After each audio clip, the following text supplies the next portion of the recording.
Racist cop kills Black U.S. Army general in what should have been a simple encounter, leaving a nation stunned.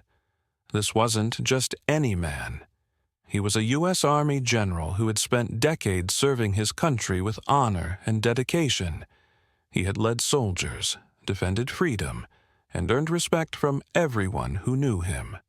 But his life was taken, not on a battlefield, but on home soil, by someone who should have protected him.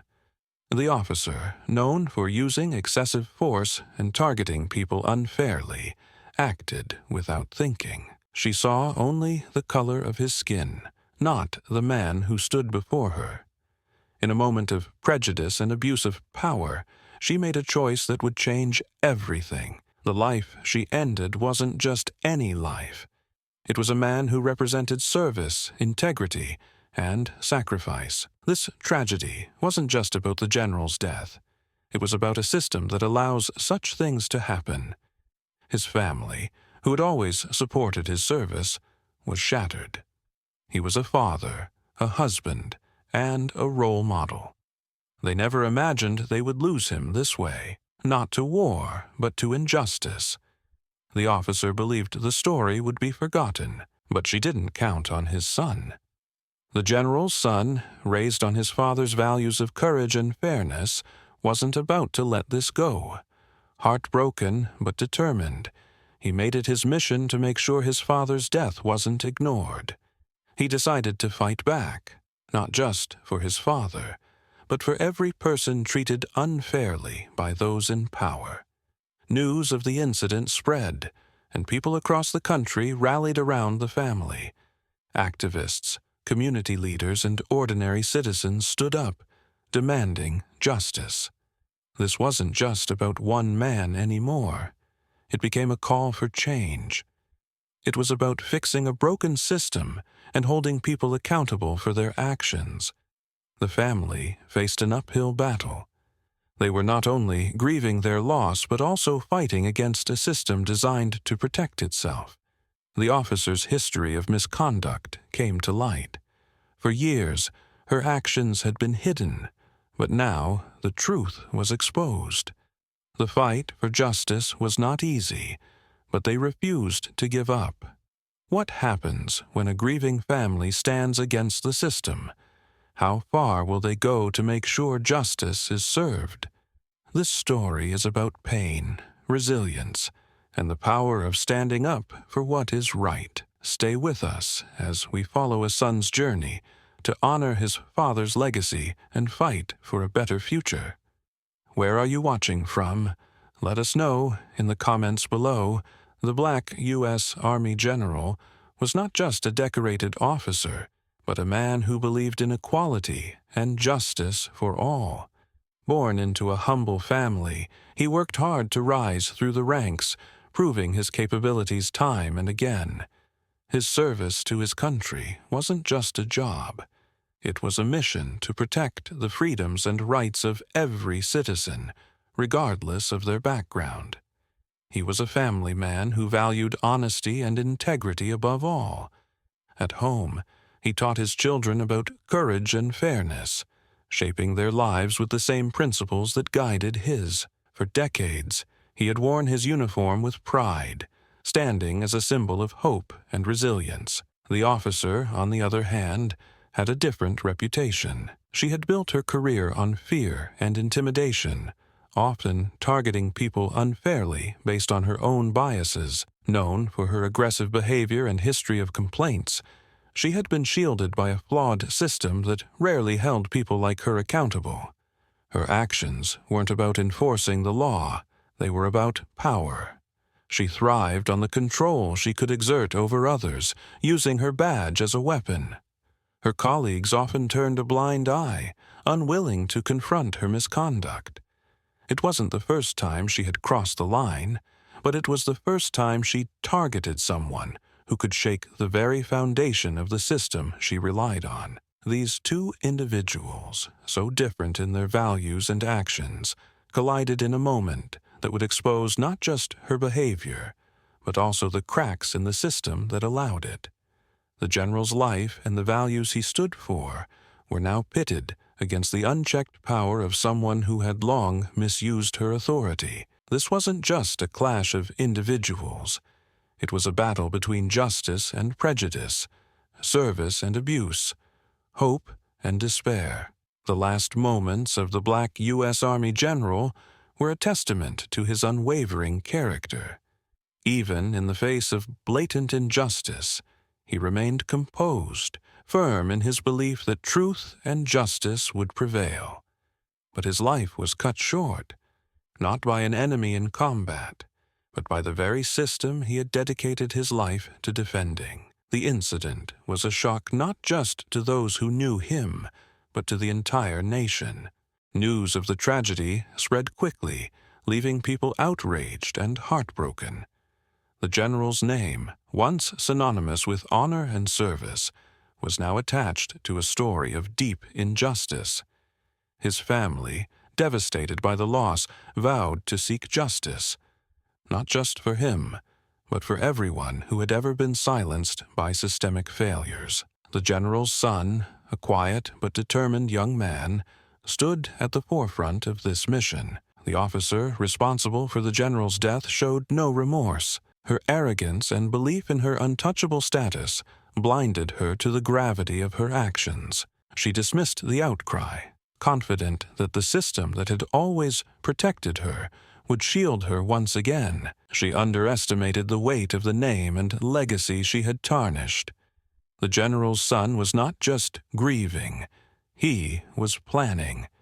He had learned from his father the importance of standing up against wrongs, no matter how insurmountable they seemed. He was a man of action, much like his father, and he carried the same sense of duty and justice.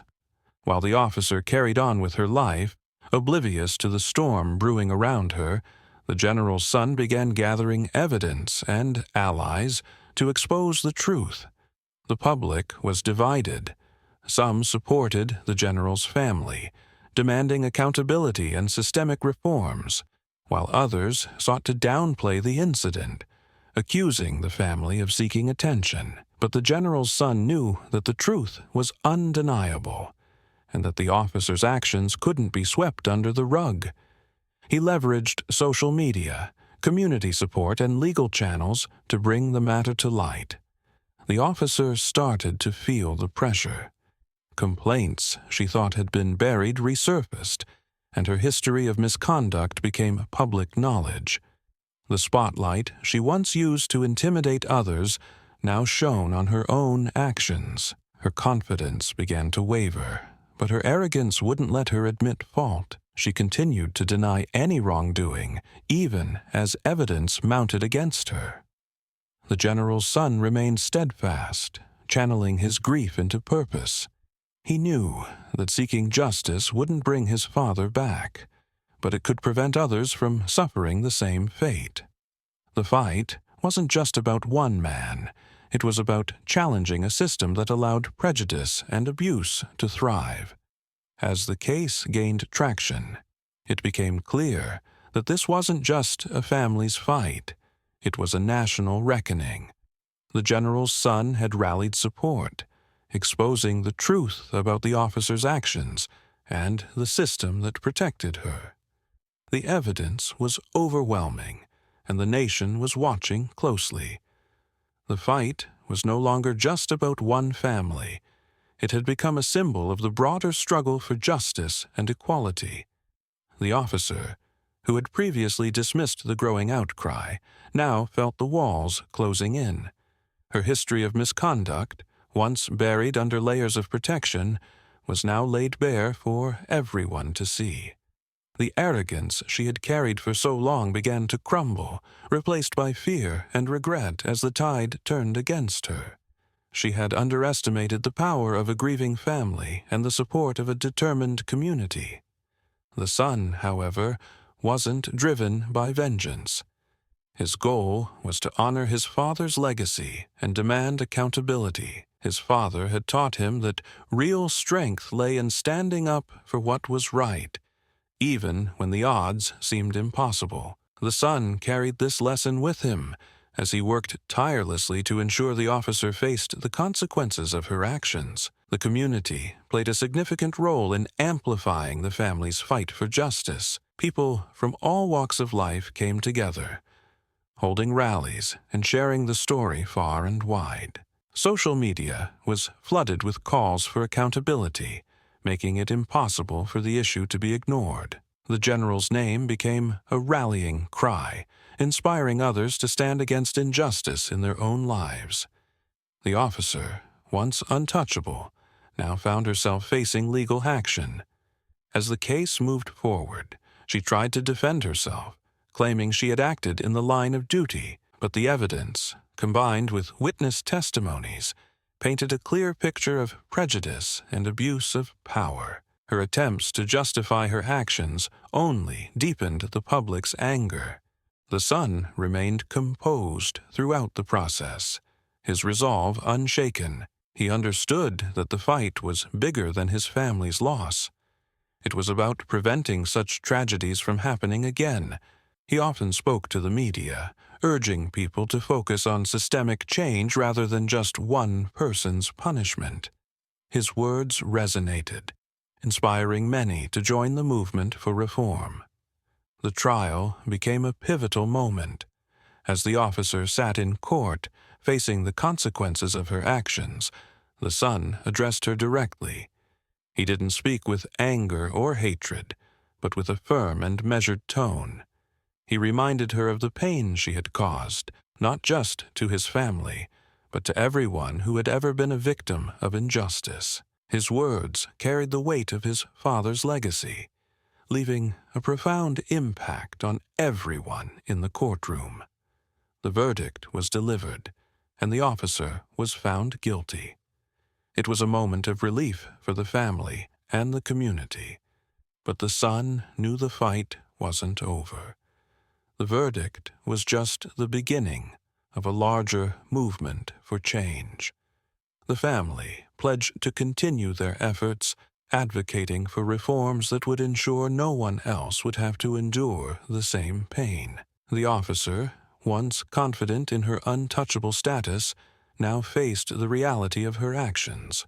As she was led away, the weight of her choices became clear. She had lost everything: her career, her reputation, and the respect of her peers. The son, however, chose not to dwell on her downfall. His focus remained on building a better future, one where justice and equality were more than just words. The story of the general and his son became a symbol of resilience and hope. It reminded the world that even in the face of deep injustice, the truth has the power to prevail. The son's unwavering determination and the community's support showed that change is possible when people come together for a common cause. The general's legacy lived on, not just in the hearts of his family, but in the movement he had inspired. The courtroom fell silent as the officer was led away in handcuffs. Her head hung low. The general's son, standing tall and resolute, watched her go. The justice he had fought for wasn't about vengeance. It was about setting a precedent that no one was above accountability. As the officer disappeared through the courthouse doors, a sense of accomplishment swept through the room. But the son knew this was just the beginning. Outside the courthouse, the crowd was waiting, their signs raised high and voices unified in support. The son addressed them with a calm but determined tone, acknowledging their role in achieving this milestone. He reminded everyone that his father's story was not unique, but part of a larger pattern of injustice that needed to be dismantled. His words ignited a renewed sense of purpose in the crowd, encouraging them to continue the fight for equality.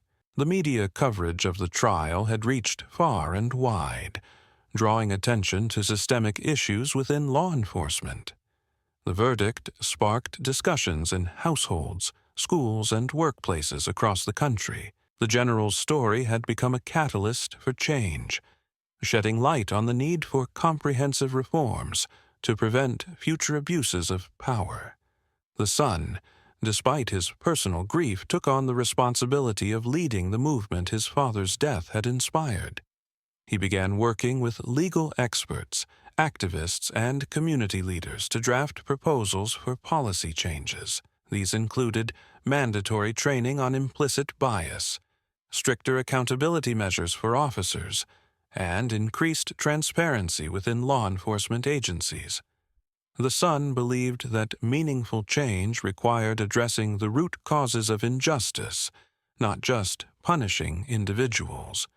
The family also established a foundation in the general's name, dedicated to supporting victims of police misconduct and advocating for systemic reforms. The foundation quickly gained traction, receiving donations and support from people across the nation. The general's legacy now lived on, not just in the hearts of those who loved him, but in the tangible efforts to create a fairer and more just society. The officer, now serving her sentence, became a symbol of the consequences of unchecked power. Her story was a stark reminder of how prejudice and arrogance could lead to devastating outcomes. As she reflected on her actions from the confines of her cell, the reality of what she had done began to sink in. She had destroyed her career and reputation, but more importantly, she had caused irreparable harm to a family and a community. The general's son, meanwhile, remained focused on his mission. He often spoke at rallies, emphasizing the importance of unity and perseverance in the fight for justice. His speeches resonated deeply, inspiring people from all walks of life to join the movement. He made it clear that his father's death would not be in vain, and that the lessons learned from this tragedy would guide their efforts moving forward. The movement gained momentum, with grassroots organizations and influential figures lending their support. Policy changes began to take shape as lawmakers, pressured by public demand, introduced new legislation to address police misconduct. The son played a crucial role in these efforts, using his platform to advocate for reforms that would ensure greater accountability and fairness. Despite the progress, the son knew the fight was far from over. Change was slow, and resistance from entrenched systems was inevitable. But he remained steadfast, drawing strength from his father's memory and the community that had rallied around him. He often reflected on his father's teachings, reminding himself that true strength came from standing up for what was right, even when the odds seemed insurmountable. The general's story and the movement it inspired became a beacon of hope for those who had faced similar injustices. It showed that while the road to justice was long and challenging, it was possible to create change through determination and collective action. The son's unwavering commitment and the support of the community proved that even in the face of great adversity, progress could be achieved. As the movement continued to grow, the general's legacy became a symbol of resilience and hope. His story reminded the world that even in the darkest moments, there was light to be found in the pursuit of justice. The son's dedication ensured that his father's memory would live on, not just as a reminder of what had been lost, but as a testament to what could be achieved through unity and perseverance. As the general's son walked away from the courthouse steps, the cheers of the crowd behind him were a reminder of the milestone they had achieved. Yet, in his heart, he knew this victory was only the beginning. His father's death was a tragedy, but it had also sparked a movement that could not be silenced. He carried the weight of that responsibility as he stepped into his car, leaving the courthouse, but not the fight. The family's home, once a place of comfort and peace, now felt like a hub of activism. Letters and messages poured in from people across the country. Many shared stories of similar experiences, expressing their gratitude for the family's courage in seeking justice. The general's son read each one carefully, recognizing the vastness of the issue they were confronting. It wasn't just about his father anymore. It was about every family who had suffered under a system that had failed them. One evening, while reviewing another letter, the son came across a message from a young woman whose brother had also been a victim of police violence. Her words were raw and full of pain, but they carried a plea for hope. "Your father's story is giving us strength," she wrote. "Please don't stop fighting." These words resonated deeply, reinforcing his commitment to the cause. His father's death had to mean something more. It had to be a turning point for countless others. The media, which had closely followed the trial, began to shift its focus to the larger issues at hand. News programs hosted debates about systemic racism in law enforcement and the lack of accountability. Social media became a powerful tool for spreading awareness, with hashtags honoring the general's legacy trending for weeks. The story inspired protests, petitions, and calls for reform, as people across the nation demanded change. The son recognized the importance of sustaining this momentum. He reached out to prominent civil rights leaders, activists, and legal experts, assembling a coalition dedicated to creating meaningful reform. Together, they drafted a comprehensive set of policy recommendations aimed at addressing the root causes of police misconduct. These included mandatory bias training, independent oversight committees, and stronger consequences for officers who abused their power. As the movement grew, the family established the General's Legacy Foundation, a nonprofit organization dedicated to supporting victims of police violence and advocating for systemic change.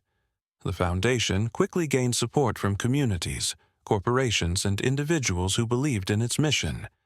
Donations poured in, funding legal assistance for affected families and educational programs aimed at fostering understanding and unity.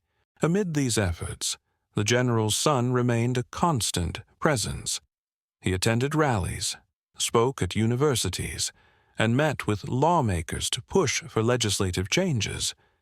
His speeches were powerful yet simple, resonating with people from all walks of life. "My father believed in justice," he often said. "He fought for it every day of his life.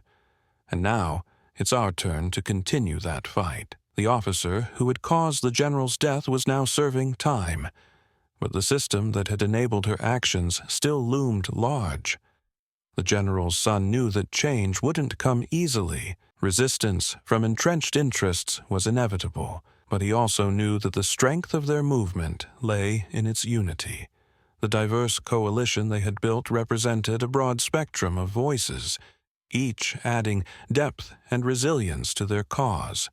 The family also made a point of honoring the general's memory in personal ways. They shared stories of his life, his values, and his unwavering commitment to justice. These stories not only kept his spirit alive, but also served as a source of inspiration for those who joined the movement.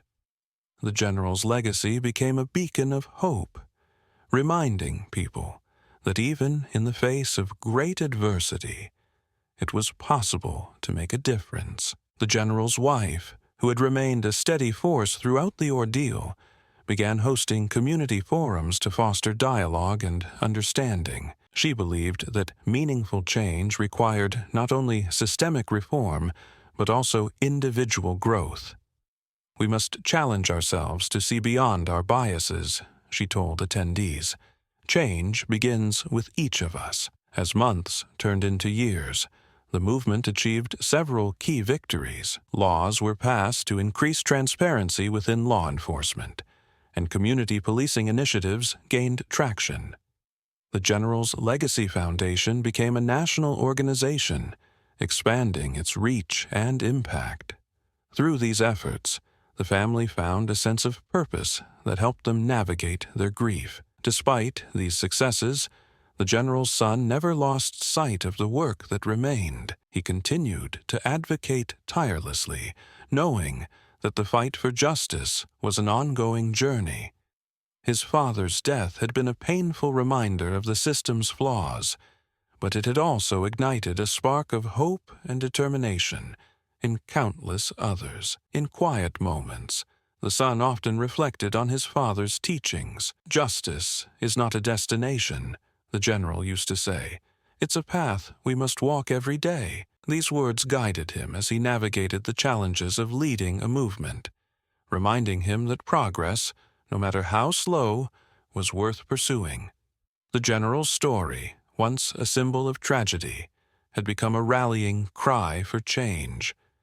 His family's unwavering commitment to justice had transformed their pain into a powerful force for good. Together with their community and supporters, they had turned a devastating loss into a catalyst for progress, proving that even in the darkest times, there was light to be found in unity and perseverance. The family, grieving the loss of the general, turned their pain into a powerful movement for justice and reform. Their advocacy highlighted systemic issues and inspired a nationwide conversation. Despite personal struggles and threats, they worked tirelessly, leveraging media and public support to push for change. When invited to testify before Congress, the general's son delivered a compelling narrative that resonated with lawmakers and the public. The hearing became a turning point, leading to the drafting of a reform bill focused on accountability and systemic improvements. The family faced fierce opposition, but remained steadfast, rallying support from victims, activists, and communities. After months of effort, the bill passed, marking a significant victory in their fight for justice. However, they recognized it as only the beginning of a long journey. Establishing the General's Legacy Foundation, they continued advocating for lasting reform, turning their tragedy into hope for others. The General's legacy lived on, inspiring change and unity in pursuit of a more just world. The passage of the reform bill marked a turning point, but the family knew it was only the beginning. They resolved to ensure the general's legacy would continue as a force for change. His son, now a powerful advocate, established the General's Legacy Foundation, a platform for supporting victims of injustice, advocating for systemic reforms, and empowering communities to demand accountability. The foundation became a beacon of hope, offering legal aid, scholarships, and educational programs to tackle systemic bias and strengthen the voices of marginalized groups. Survivors of similar injustices found solidarity, and the nation saw tangible progress in policing practices and legal systems. Despite resistance, the family persisted, using every setback as motivation to push harder for a just and fair society. At an annual foundation event, the general's son addressed a diverse crowd. His voice was steady, his message clear. "My father taught me that courage and justice are not just ideals but responsibilities. This work isn't just about honoring him, it's about creating a world where no one fears oppression or prejudice." The event ended with a collective pledge from attendees to continue fighting for justice. It wasn't just about one family's loss, it was about building a legacy of fairness, unity, and perseverance. As the sun set, the general's memory lived on, not just in words, but in the actions of countless individuals inspired by his story. The lesson was undeniable. True justice isn't achieved in isolation. It requires courage, collaboration, and relentless determination. The fight against injustice is not a sprint but a marathon, and every step forward counts. One voice can spark a movement, but together, a community can create lasting change.